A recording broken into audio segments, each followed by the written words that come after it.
walk me through that sequence of learning? Yes. So I mentioned earlier there are 4 parts to the session. So we begin with the teacher read. That begins with activation of prior knowledge.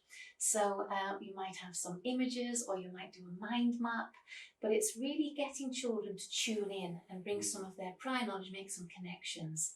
At this point, you would have a look at any vocabulary that might be a barrier to the reading, and also you'd have a focus on the anchor question. So what is it that we're going to be really looking out for as we're reading? It gives them a real focus for their reading.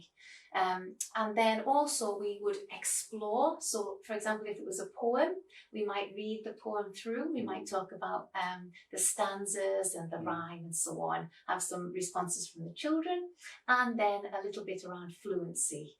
So the children are really developing that fluency right the way across the school. And then the teacher would model. So for that second part, we'd really refer back to the anchor question, or there'd be a teacher model question. And what might happen there is the teacher might be circling key words or phrases that would help to answer the anchor question. And really making explicit, using lots of talk about why they're choosing particular words and how it will help to answer the question.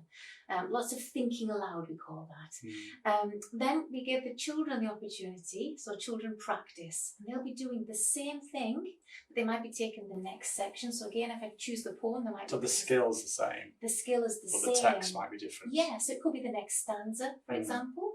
And at this point, during the practice, the teacher will be really checking to see, are they getting it here? Is there anything they need any support with? And always referring back to the model as well. And it works really well when children collaborate, so pairs of children supporting each other with that. And then the final part, the apply, the teacher might gather all of the responses from the children and they might create an answer to the question, or the children might be recording something in their reading journals to show how they have answered that anchor question by looking at the evidence in the text.